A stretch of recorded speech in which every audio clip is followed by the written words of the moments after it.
Alright, hey guys, what is going on? So today is going to be a pretty long video. I'm starting a course on de Sitter spaces. You'll be able to see a more canonical course on my website, which I'll have a link to in the description of this video.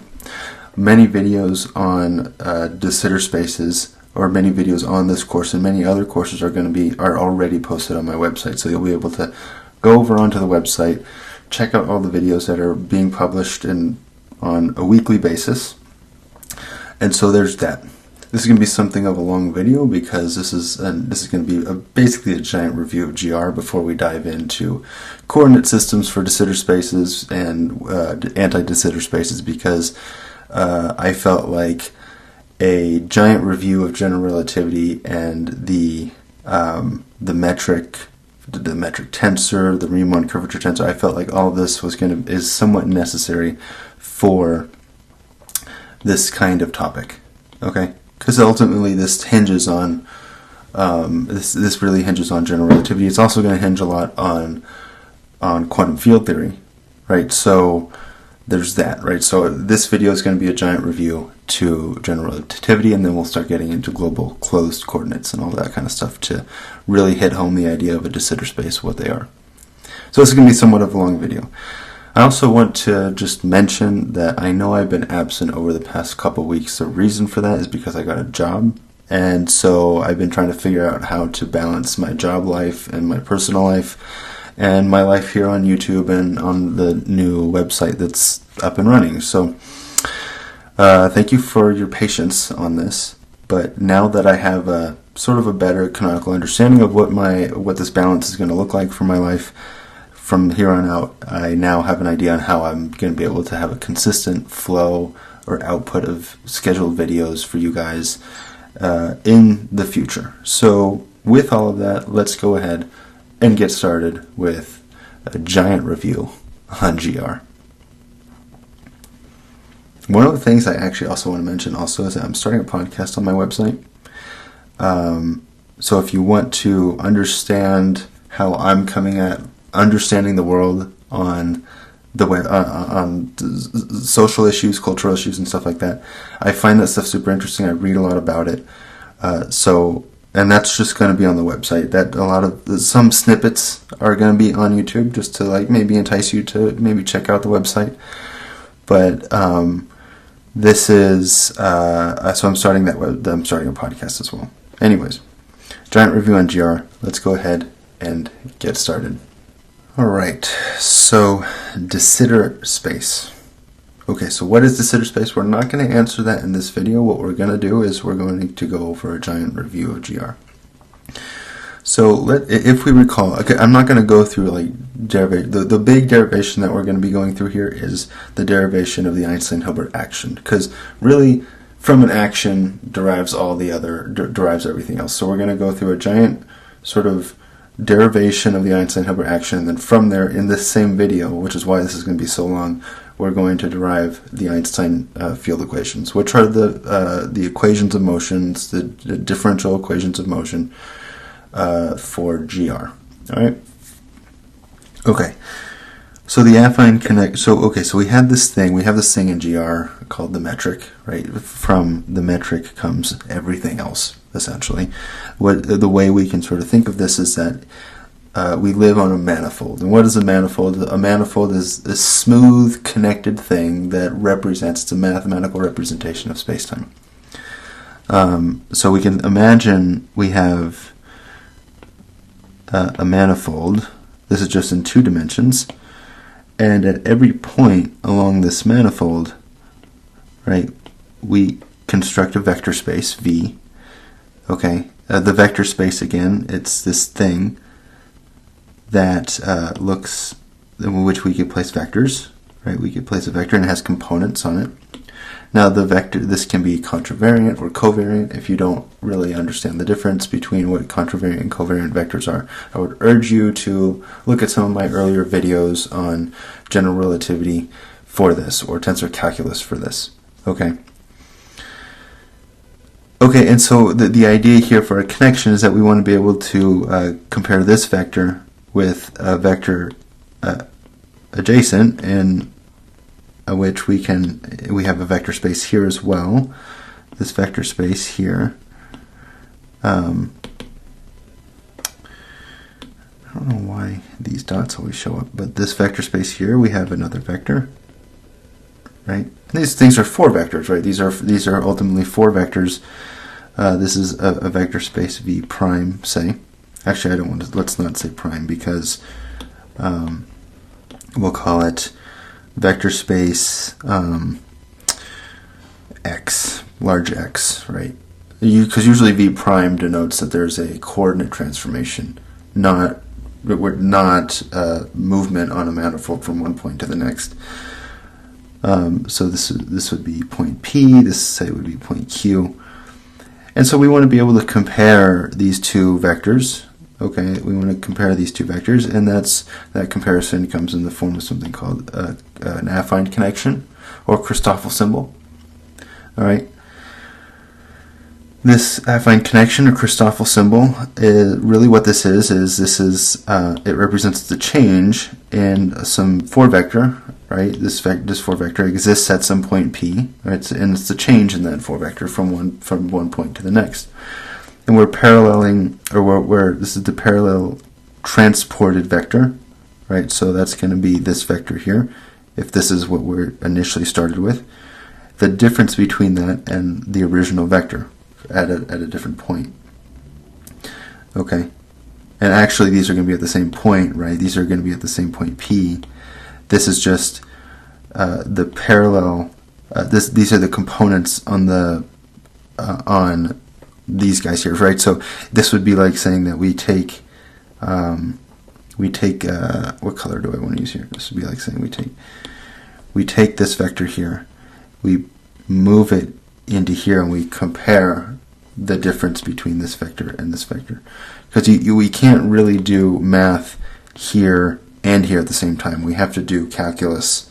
We have to do calculus in one vector space. So we map this vector here into this space, and then we compute the difference, right? And that difference is given to us by these coefficients, right? And these coefficients are the affine connections, all right? All right, so we have the affine connections here. The affine connections, again, there's many different ways of understanding this affine connection, but another way of understanding this is that these are coefficients on that tell us something about the acceleration of some 4 vector with respect to a proper time. And then we can actually explicitly calculate these affine connections in this way as well. This derivation I've gone through before. I've gone through it in my GR playlist. I've gone through it in my tensor calculus playlist. Again, this is just a review. All right, so this is the affine connection. This is sometimes we assume, most of the time we assume torsion freedom. Torsion freedom is to say that there's lambda jk is equal to lambda kj, right? So there's torsion freedom is there as well. That's what torsion freedom means, right? Mathematically, it means that there's symmetry between j and k here for the affine connection. And this is not a tensor, right? This thing is not a tensor because it doesn't transform like a tensor would transform. So there's that. Again, I go through details on that in separate videos. Okay, so now we have, so there's the affine connection, and then probably the most important object in all of general relativity is the Riemann curvature tensor. So the Riemann curvature tensor contains derivatives in the connection, okay? So where the connection contains derivatives in the metric, the curvature contains derivatives in the connection. All right. And we have all these properties as well for the Riemann curvature tensor, is that this thing is symmetric in alpha and beta, right? Or antisymmetric in alpha and beta. It's antisymmetric here as well. Mu nu alpha beta, nu mu alpha beta.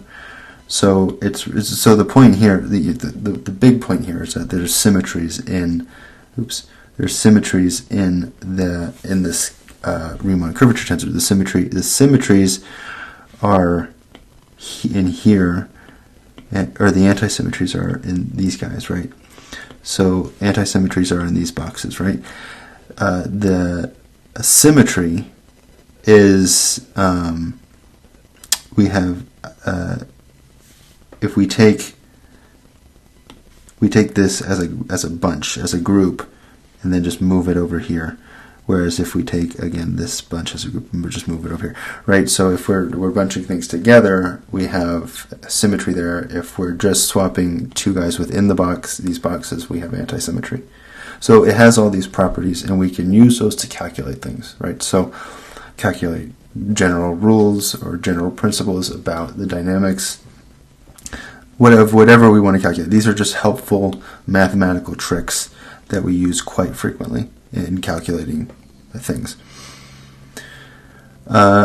Permuting three indices, so these are the Bianchi identities, right? So I'll write that down because this is an important Bianchi identities. Right, so here we're permuting two indices, and then if we permute three indices, we have these Bianchi identities. Here, when we see a colon or a semicolon, this implies a derivative. So this implies a derivative, or a partial derivative. So this is to say that for this guy, this thing is equal to del sigma of r lambda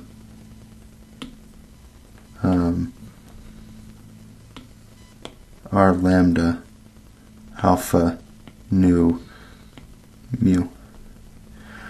Okay, so this is really just a derivative. This is the derivative here and derivative here, and we can notice, we have sigma nu mu, right? And then we have do a different color here. Let's do blue. Oh my gosh, sigma nu mu, right? So we can see these patterns in here. We have this circular sort of relationship between all of these indices. But again, these are all just the Bianchi identities. It helps us to just memorize these, but I have derived those as well. Okay. Now the Ricci curvature tensor. The Ricci curvature tensor is really just a contraction of the Riemann curvature tensor, and because of that, we get this relationship here. And I've also talked about how the Ricci curvature tensor tells us something about how volumes move in curved space. Volumes of n spheres, so spheres of different dimensions. Okay, so there's the Ricci curvature tensor, and then there's also the Ricci scalar. The Ricci scalar tells us how areas deviate from flatness in curved space, and this here is its relationship to the Ricci tensor. Right. Okay. You can get some water.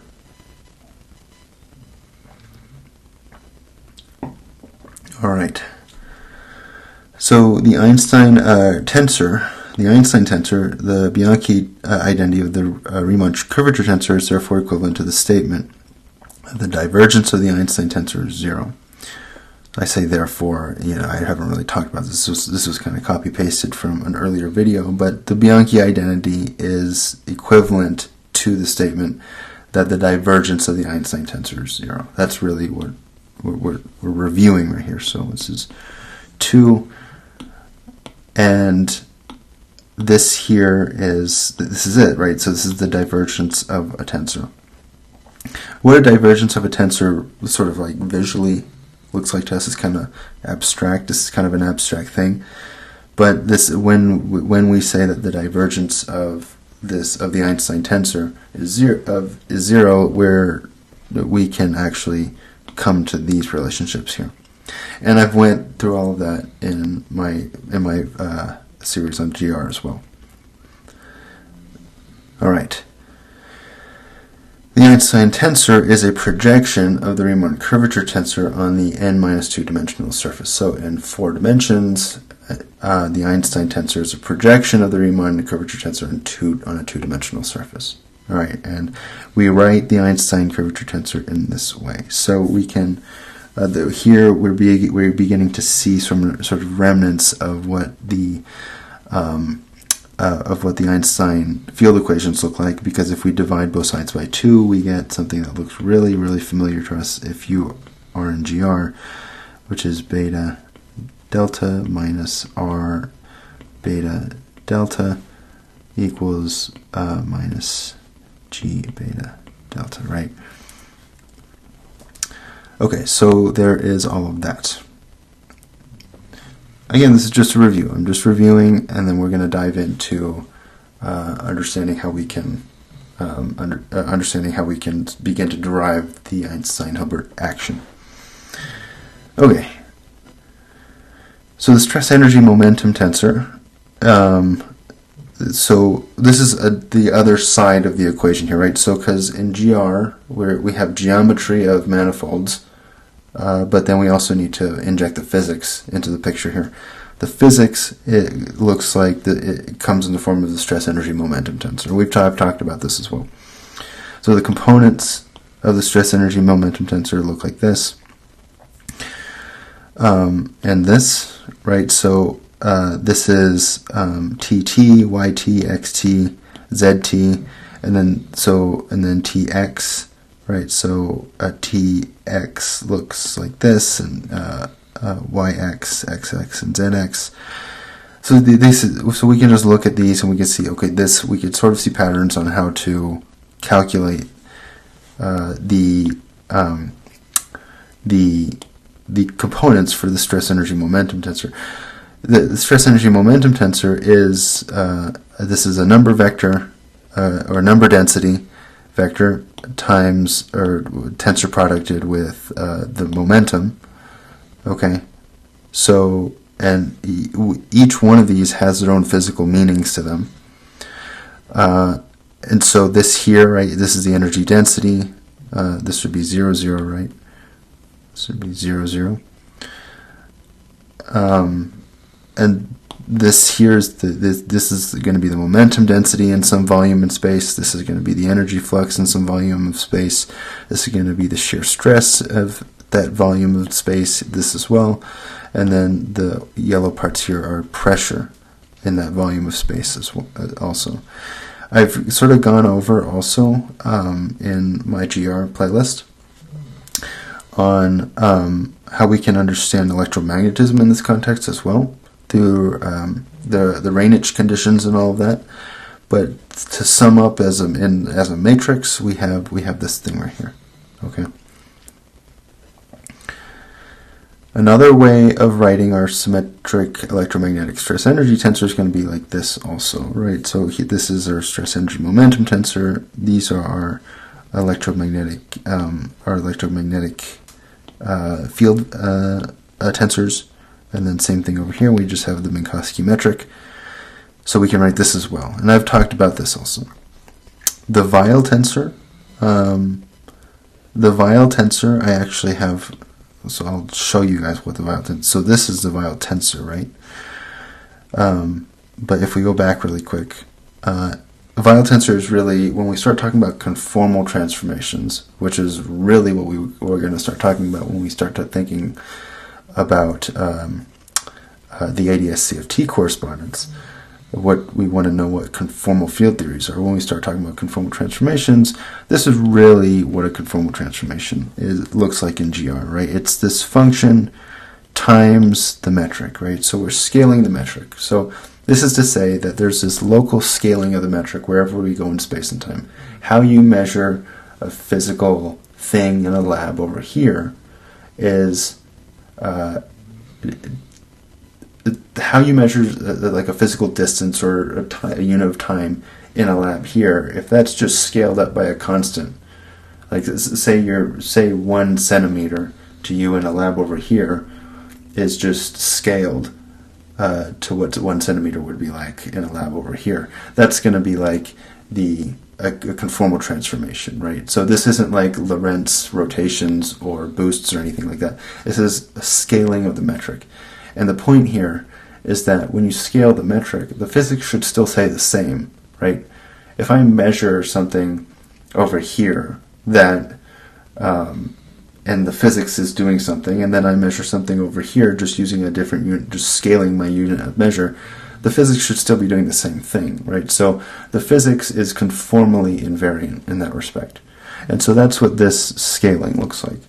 And we can go through some math to find out that the scaling as a function of space is going to look like this, okay? And this is going to have implications, right? But for right now, this is just what the conformal transformation looks like.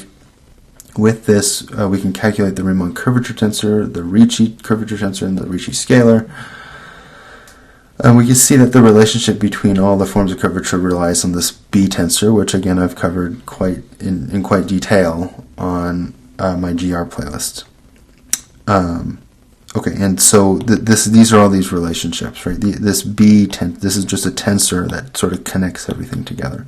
It connects this is the conformally transformed Ricci curvature tensor, the conformally transformed Ricci scalar, or Ricci tensor, and the conformally transformed Ricci scalar. And then what these B objects look like, or what these B tensors look like as well, look like these. And you can see that, so M here is the dimensionality of the space. So if M equals 4, if we're in 4 dimensions, which we are, then this term goes to 0, and we're just left with this term on the on diagonals of the B matrix. All right. And this sort of flows into also this idea of Ricci decomposition. So we only briefly covered this concept of Ricci decomposition in my GR playlist, and we could dive down this a little bit more, but for right now, Ricci decomposition really consists of this idea that we could take the Riemann curvature tensor and decompose it into 3 tensors. Okay, we have a Ricci curvature tensor, or Ricci curvature. Right, this is actually kind of different from what the Ricci tensor is, but this thing has significance to it, and there's some deep relationships between this object and our Ricci curvature tensor. Then we have the scalar curvature as well. Scalar curvature looks like this. And then we have the Weyl curvature. Right, so the Weyl curvature looks a little something like this. This is really sort of like the creme de la creme, if you will, or the hallmark or the pinpoint, whatever you want to call it, of what conformal GR looks like.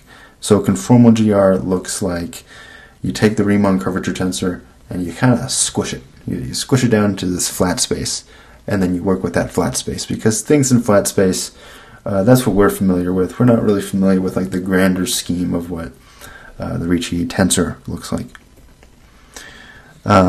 So there's some deep implications behind this, and we're going to cover this as we get deeper into de Sitter space, because inevitably what we're going to be covering in de Sitter space and anti-de Sitter space is going to be the ADS-CFT correspondence. And so there's the ADS part, that's the anti-de Sitter space part, and then there's the CFT, which is the conformal field theory part. And so we need to be able to understand what conformal transformations look like in the context of GR to understand this, which is why I'm going over this review. Okay. So now we dive into the concept of de Sitter spaces, but a good place to start here is going to be at the Einstein-Hilbert action, because this is really at the core of all of GR. And what the ADS, or what anti-de Sitter spaces attempt to do is what de Sitter spaces attempt to do is it attempts to compactify the universe into a coordinate system in which we can do calculus, but we're sort of doing calculus on the universe as a whole, if you will.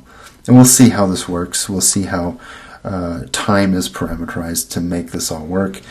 But at the core of this all, again, the physics of the universe is, as we know it, dictated by the Einstein field equations. And the Einstein field equations are what dictates, again, that's the physics of big, large objects, right? We're not really talking about quantum field theory quite yet. We are going to inject ideas of quantum field theory because that's where the CFT comes into. But for right now, when we talk about sort of compactifying the universe we're going to be looking at Penrose diagrams as well. When we compactify the universe, we want to keep in mind that we still got Einstein physics going on here. The physics of the universe comes from the Einstein-Hilbert action. And so the Einstein-Hilbert action looks like this. Okay, so the point with the Einstein-Hilbert action here is that this thing, again, is going to give birth to the rules of physics, right? The dynamics of physics in space-time. And so let's ignore this part for right now. This part is the matter action, right? We'll bring that in later. Let's also ignore this part here. This is the cosmological constant. We'll bring that in later as well. Let's just focus on the first part of this, which is going to be the square root of minus g times r, right? This is the square root of the determinant of the metric. When g is by standing by itself with no indices, what that notation means is we're looking at the determinant of the metric, not the components of the metric, right? So I can write that down actually, just if you're not aware of this. G is determinant of G mu nu. Okay, because we can write this thing as a matrix.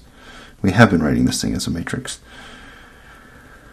And so, okay, so we have, so let's just look at this part right here, which is right here. And the idea here is that we want to take a small change in this, because when we take a small change in the argument here, it means we're taking a small change in the action. And when we take that small change in the action, we want to extremize it. And when we extremize it, we are able to we're able to say, okay, now we can apply the Euler-Lagrange equations, or we can understand how this extremizing leads to the Einstein field equations, right? So when we just look at this green part, this is going to be equal to the square root of minus g, right? That's just a constant times, or it's not really. We're taking the change in the square root of minus g and the change in r, right? So this is r times a change in g, and then g times the change in r, and we multiply this by a constant here. Okay, the reason we're doing this again is because r mu nu contracted with g mu nu, that's going to give us r, right? So we're just kind of expanding things, right? We're expanding things.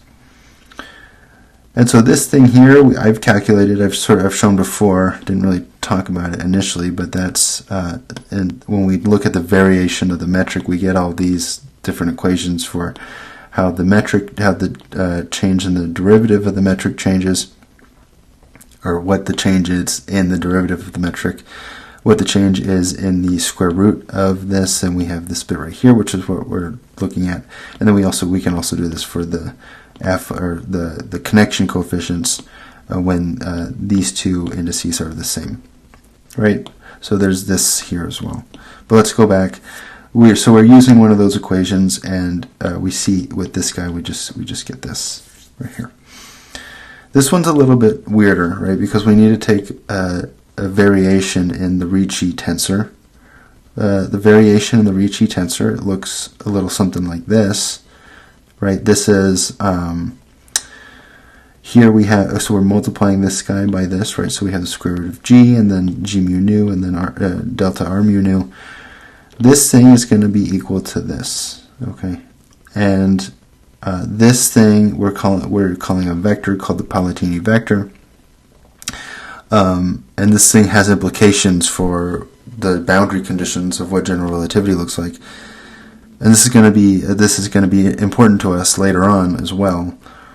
But because of this, we're able to write that this thing here, if we take the integral of this over our manifold, right? The integral of this over our manifold within some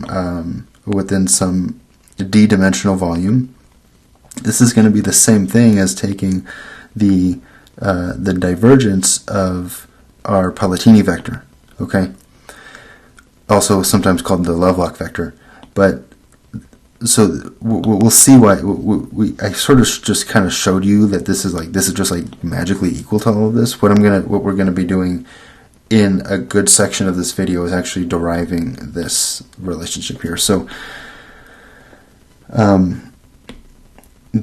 all of this here, we're going to derive this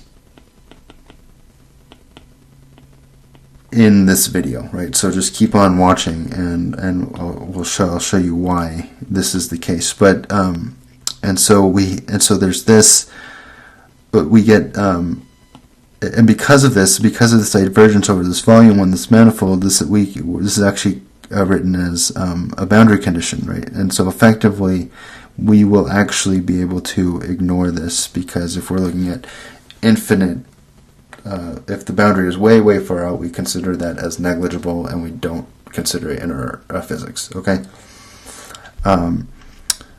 And so, but we want to understand why this is the case, why this thing gives birth to a boundary condition that we can ignore effectively.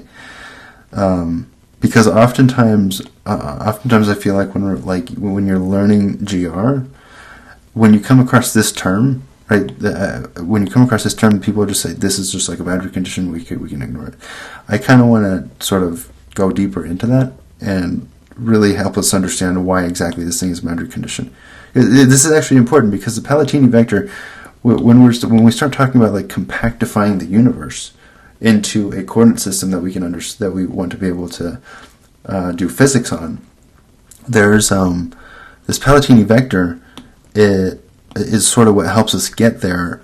But when we talk about compactifying the universe and like having a boundary on the universe, well, this thing actually becomes relevant, because this is like the boundary, right? So with that being said, let's continue. So what we're going to do here is we're going to start a derivation of this, understanding why this term is a boundary condition. So, okay. Let me get some water. All right. So a small change in our Einstein-Hilbert action looks like this, right? Again, we're effectively ignoring, or we're not really ignoring, but here's our so we have this thing here, right? This is this comes from up here, right? So we have this thing here, right? That's right here, right? And then multiplied by this, that gives us our Ricci scalar, right? And we have this thing, and then we have a contraction of g mu nu with g mu nu. That's just going to give us this term right here. We're going to ignore this for a large portion of this video. We'll come back to it later. But the point here is that we want to take a small variation in the Einstein-Hilbert action. With that, we're going to have to take a small variation in the matter terms as well. And when we do that, this is right here, right? So when we combine these two things, we want this to equal 0. And so that means that all of this has to equal 0, right? So the inner argument here of this integral has to equal 0. So that's like the big picture. This is like big picture stuff, right? So big picture.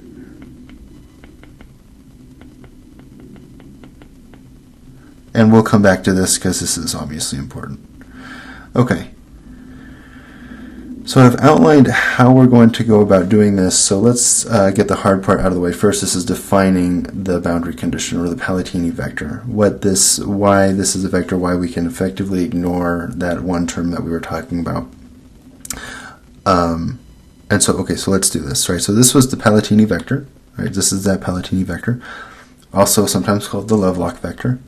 I think it's more commonly referred to as Palatini, but whatever. This seems arbitrary. This seems like an arbitrary vector, but let's give some physical geometric meaning to this thing. This vector can be thought of as deriving changes in areas along curved manifolds, right? So if we take this vector and we take its divergence, this thing here, right? This is change in the Ricci tensor, or the Ricci curvature tensor with the metric, and that's going to give us a change in the Ricci scalar. We get this here, right? So again, this comes from this small change in r mu nu with g mu nu, right? That comes from right here, right? The small change in R mu nu with G mu nu, right? So we're starting here, okay? So when we take the divergence of this thing, we're effectively saying this, which is telling us that there's a small there's a small change in the Ricci tensor, and if there's a small change in the Ricci tensor, there's going to be a small change in how areas are perceived of as deviating from flatness. Again, so we're sort of still talking about big picture stuff, but let's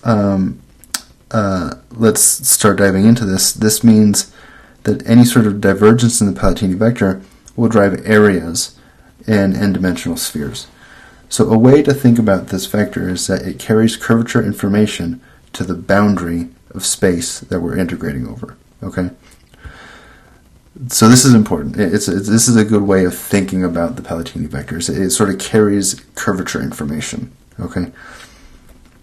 What's crucial to note that is that because of this divergence, we can think of this as contributing to a boundary term. Okay, and so let's start here. So here's our defined Ricci curvature tensor.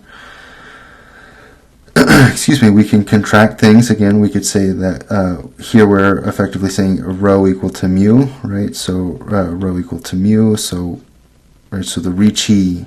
The Ricci tensor, the Ricci curvature tensor, right? This is Riemann, this is Ricci. So the small change in Ricci then, again, because we're looking at this part right here first. We're looking at this part right here, the small change in Ricci. So the small change in the Ricci curvature tensor then is going to be this thing right here, right? We're just taking this and we're taking small changes then. All right. So now, this is going to, so we have these two guys. So we have these two guys, right? These are right here. And then these guys here are going to be here, right? So that guy here and that guy right there. And so then, so from here to here then, we're here we're saying lambda, we're changing rho with lambda, right? So we're changing rho with lambda. And then sigma with lambda as well, because these are all just dummy indices, right? Because there's no, rho and sigma don't show up over here, so those are dummy indices. Okay. Okay, so we have, so we changed rho to lambda, and we changed lambda to sigma, right? Lambda to sigma. So the covariant derivative of an arbitrary mixed tensor then, or of an arbitrary, not then, but the covariant derivative of an arbitrary mixed tensor is this. And this is something I've gone through as well. There's a pattern here, right? The pattern is that the covariant derivative of some arbitrary mixed object, right? This is going to be a 2-1 rank tensor, is going to be the normal derivative plus this part minus this part minus this part. The two minus signs here, here's where the pattern is. The two minus signs here, there's two lower indices, right? And then the positive sign here, there's an upper index. Okay, and this can actually be proven. I've proven this before on my tensor calculus playlist. So if you want to understand this, you can go there as well. The small change in the connection is a tensor, because this term is going to go away when we take changes between. So when we take a small change, or the difference between two connections, this term effectively gets canceled. Okay, when we do the subtraction between the two things. And so therefore we can write that the covariant derivative of this thing, which is a tensor, because it's when we take a small change in it, that means it is a tensor. We get this thing right here. Okay, right? Because just according to this, we have the two minus signs on the two lower indices and the positive sign on the upper index. Okay, and we can do the same thing for v. We're just changing the name of this index, right, from lambda to v. So we don't go from here to here. These are two separate equations, but we can now use these equations and put them up. We can see patterns here, right? So we have d lambda nu, right, and d lambda, we have these, we're really just, so I'm going to take d lambda lambda here, right, so that's going to be this guy right here, right, so let's do a different color, right, so this guy right here, and this guy is right here. Maybe white. I don't know if white's going to show up here. Oh, it does. That's actually nice. Here is going to be right here, right? And then we're going to have all these other terms, right? All these other multiplicative terms are all going to show up in here. And you can like pause the video if you want, but what we end up with is this, right? We're taking the small change in in our Ricci curvature tensor. We're rewriting it here, right? Rewriting things. We assume again torsion freedom, right? So this is torsion freedom.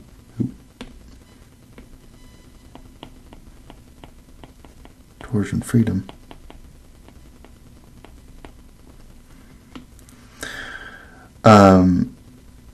And so we can start seeing similarities here, right? So this thing here and this thing here, this is going to give us this term, or sorry, oh no, what am I saying here? This thing here, right? I've color coded things in green, right? So this thing here, this thing here, this thing here, this thing here, and then we have this bit right here.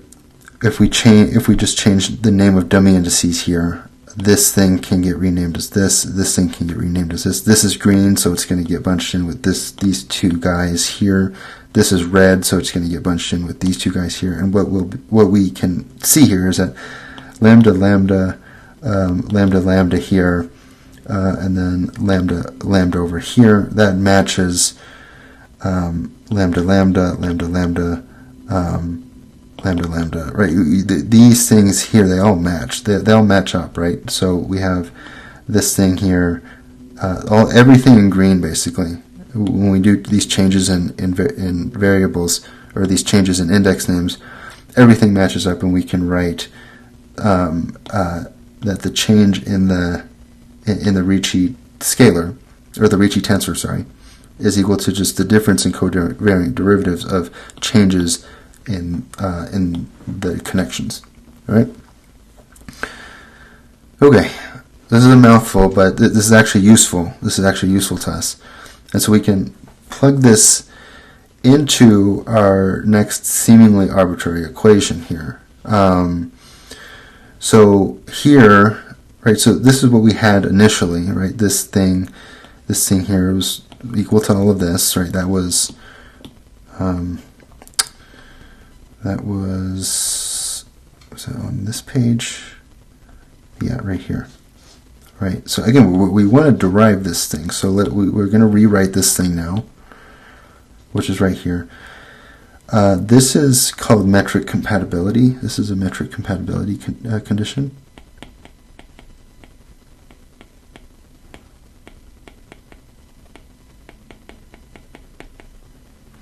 Metric compatibility condition, and there's implications for this, but this is required for general relativity in order for things to work out for us. But essentially what this means is that this is the divergence, right? The divergence of the metric anywhere is going to be 0. Okay, so the divergence of the metric is 0. Okay, so with this then, with the metric compatibility, we can write this thing right here, right? Because when we take the change in the metric, right, when we do this, when we do FOIL here, right, we apply this to this, and then apply this to this. We can do the same thing here. Well, these green arrows that I'm writing are going to go to 0, right, because of this.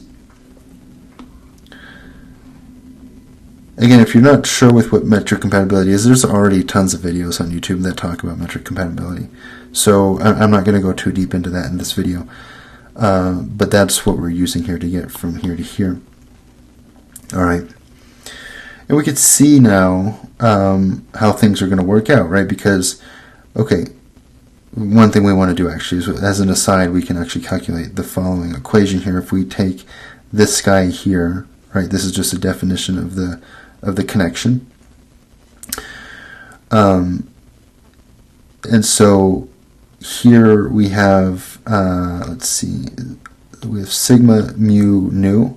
So what we're doing here is we're changing sigma, right? So sigma is going to be I don't know if I said sigma initially, but sigma here, we're changing indices, right? Sigma to nu, right? So sigma to nu, sigma to nu, and sigma to nu, right? We're just changing the names of indices here. And we get this thing, right? Because when we do, so sigma to nu, right, with these two guys, we're going to have G mu nu sigma, and we have G sigma nu lambda. So these two guys are effectively going to cancel out with each other. So what we get is this thing. And so we can write, therefore, we can write this, we can write all of this, right? Because here, this is just, if you take the derivative, this is just derivative rule for the natural logarithm, right? This is just derivative rule for natural logarithm. We can write this thing then, and so we can write this, right? So the derivative for the natural logarithm, again, gets applied because the derivative for the natural log of negative g is just 1 over that, 1 over negative g. And then doing just the algebra here, we get to this point where we could say that this object here is equal to all of this, okay? And so I sort of give this justification here, right? Because to get from here to here, right? We're kind of doing the same thing, right? So this here is equal to this, right? Because we're just rewriting how the square root is written. Derivative of the square root looks like this, okay? And so this, right, because we do derivative of the inside times the derivative of the outside thing, right? This is all just calculus when we get this, right? So now we have this here, it contains this. This here, right, is this. This here is equal to this, okay? And then this here, right, or do white again. This here is all right here, right? So we get this, right? Because we're just doing the same thing, right? Derivative of the square root, and then we take out, we're just simplifying stuff, right? So in the end, this thing, right, this thing can be written like this, okay? So we can then place this in the covariant derivative for an arbitrary vector. Okay, so here's the covariant derivative of a vector, right? This is just the derivative plus this change in we want to account for the change in the basis vectors. But again, because this is divergence, right? Because this is divergence, these things are going to be the same. These mu and mu's. Right, so because we have this relationship here, we just plug this in, we get all this. And then from here, we come to up here, right? And so we get this here, right? Because we can effectively multiply everything by the square root, multiply both sides by square root of minus g. Okay, and so we just get all of this up here, okay?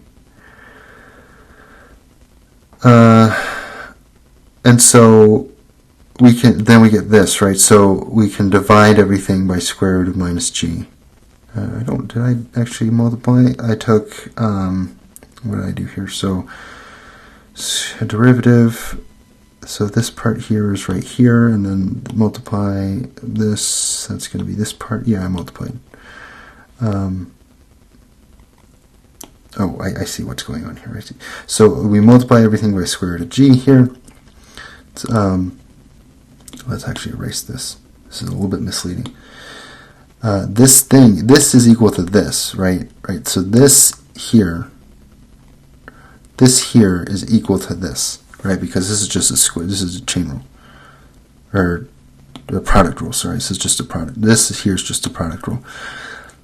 So that means we can actually. So we actually haven't connected this with this yet, but so I wrote this a little bit weird, but this thing is equal to this. This thing, right? If we just divide everything by square root of g, we get this, right? So, and then we get this. Because, and so that means, so because of this relationship, right? These two are independent, right?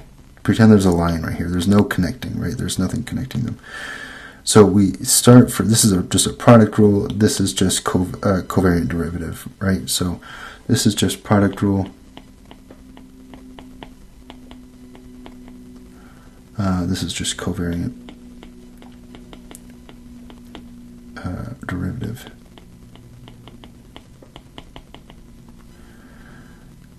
And so,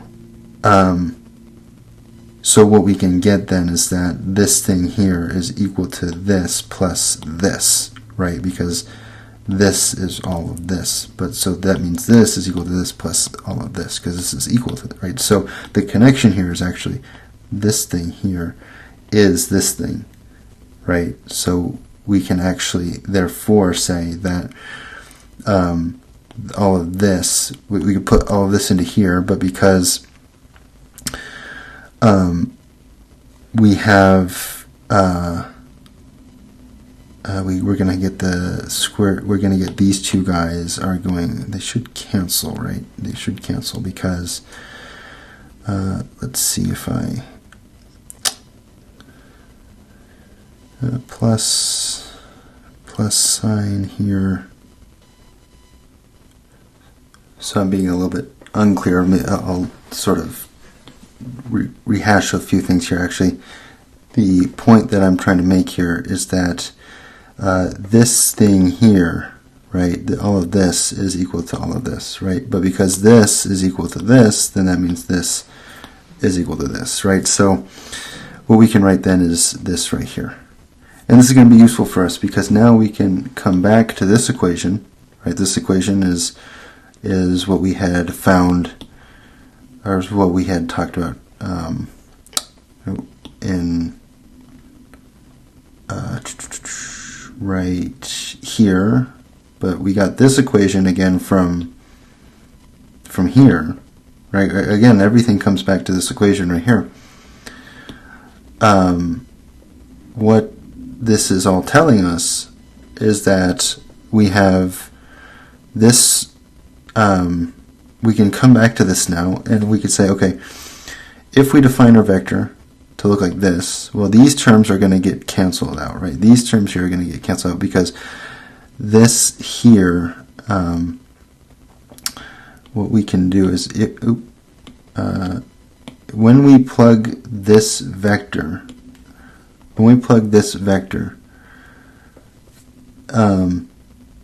into here and here, right, we're going to have this minus sign. That minus sign, this thing is going to cancel out with this thing coming in from over here as well, right? So you can kind of see, hopefully you can see how this works. I'm skipping a few steps here.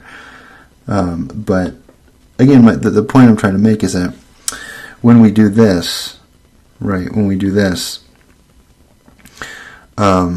this term here, we're gonna be having this, right? This gets put into here, and this is also going to get put into here, and we'll be able to see that things actually cancel, right? So things cancel when we define this vector here, and then from here to here, this we're not using metric compatibility, right? We're using this condition right here, right? Because this guy here is going to cancel with this guy, right? And so we're left with this here. We're just renaming indices, right? Because we have lambdas instead of mu's. But we get this, right? And so in short, the term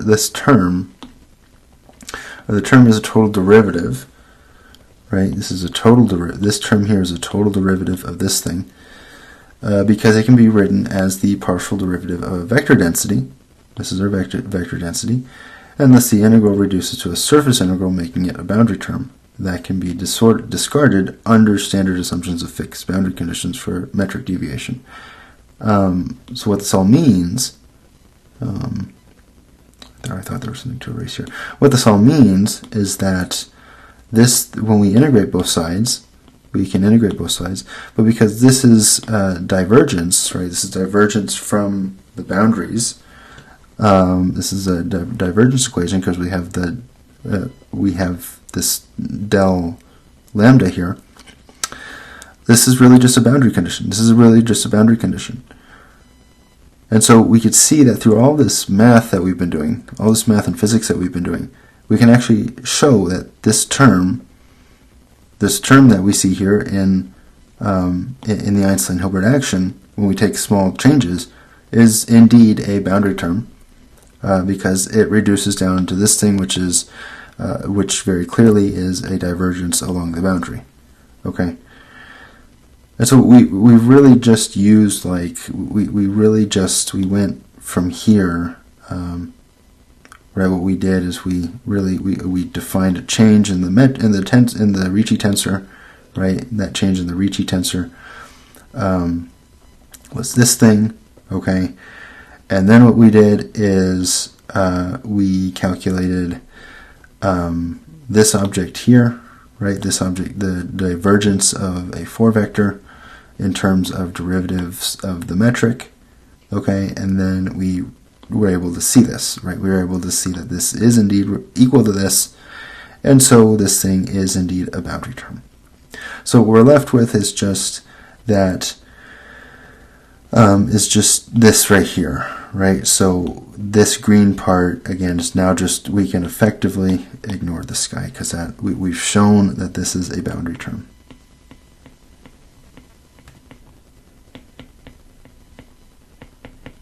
Okay. All right. Let's continue here. This means that the Einstein-Hilbert action gives this right here.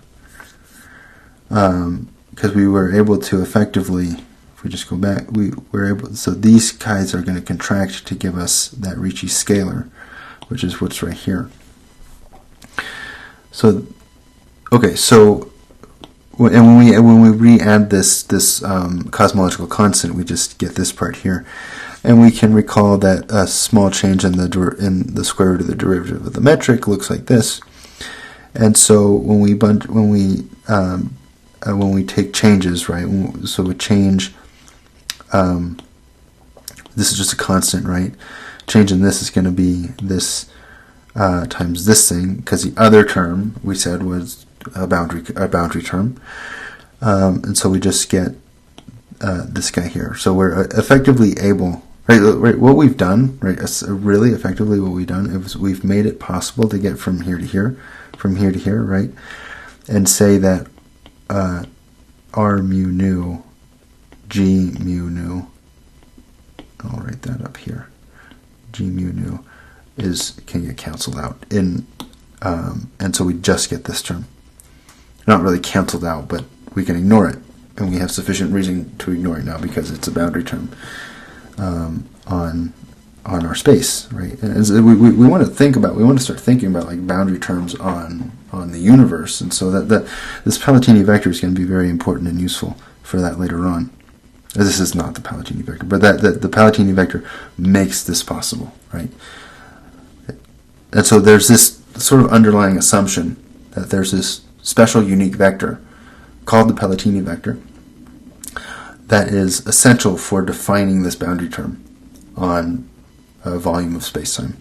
Okay, and we'll see implications for that later. All right, so okay, so from here to here then, we just get this because we can, right, we just factor out the square root of minus g. We get this term right here, this term right here, right, we just get 2, 1/2 cancels out with the 2, right, so we just get this right here. And so therefore, that the small change, this all comes back to the small change in the Einstein-Hilbert action looks like this. Okay? I'm going to get some water before I move on.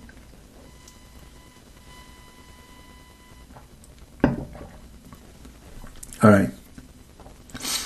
The total variation in the action with the mass term is this part right here, right? Because if we this is our mass term, right? Our mass action or mass action term. We're kind of stipulating this. We haven't really derived it, but we don't really have to derive it because, and I'll show you why. So we're stipulating this thing, and because of this, we can multiply both sides by minus g, multiply or divide both sides by 2, multiply both sides by the change in g mu nu, so we get this term right here. So this is that small change in the mass term, and this is that small change in the Einstein-Hilbert term, right? So these are small changes, right? Small changes. And so collecting terms then, we get this thing, and so we get this thing, right? Because the integrand here has to equal 0 in order for the change to be 0 in the entire action. Because again, we want the entire action. We want the entire action to equal 0. So, okay, so we have this. We're almost there, and we can rearrange this equation. So when we do that, we have this. When we multiply both sides by 16, by pi as well, we get all this.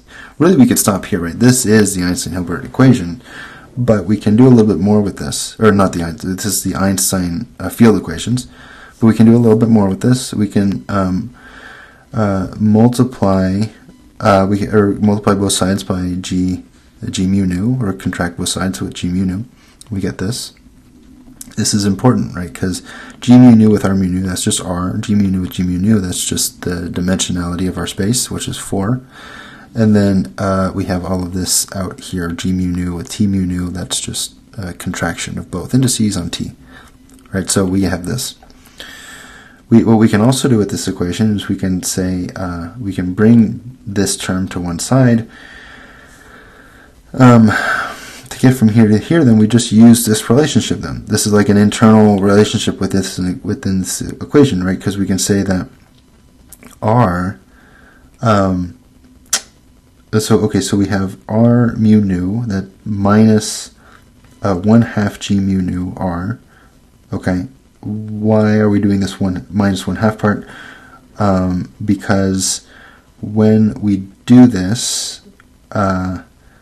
we're subtracting minus 1/2 g mu nu r on both sides, right? So this here, I'm skipping a few steps here, but this here, we're subtracting the same thing from both sides effectively, right? So but because this here, right, this here was just this minus this, right?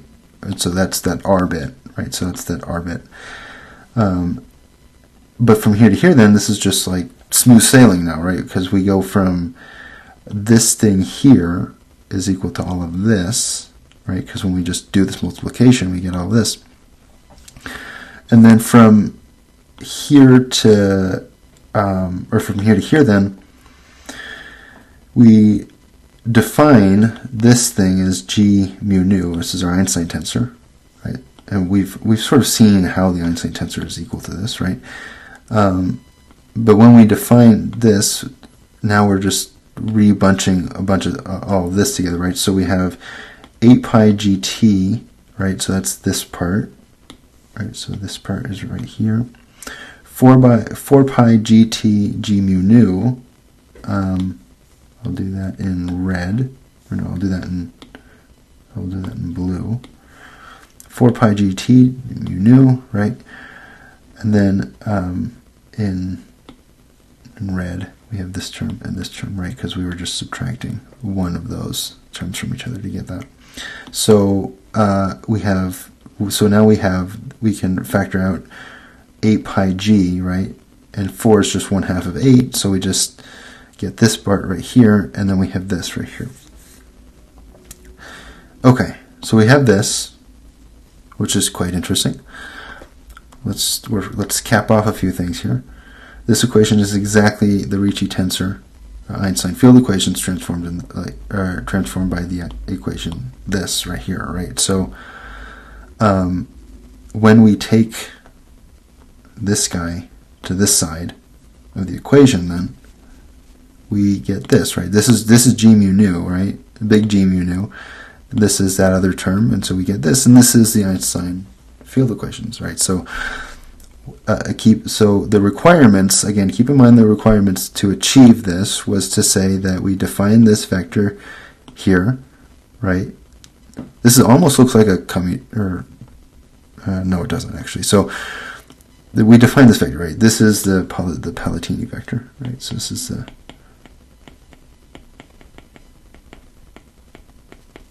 we define this thing, right? Well, we did that over here, right? We defined this vector,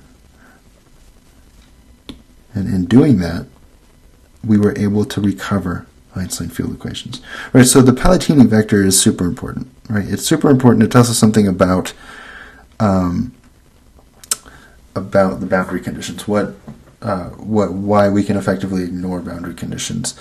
But the reason we're able to ignore boundary conditions is only if we define this vector. So this vector is super, super important, and it's important to note also that the arbitrary choice of this Palatini vector, as I'm noting here, is that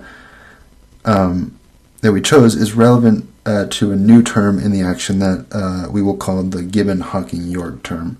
We're not going to get into that here. This is kind of advanced GR. But this new term in the action accounts for this arbitrary choice in choosing the Palatini vector.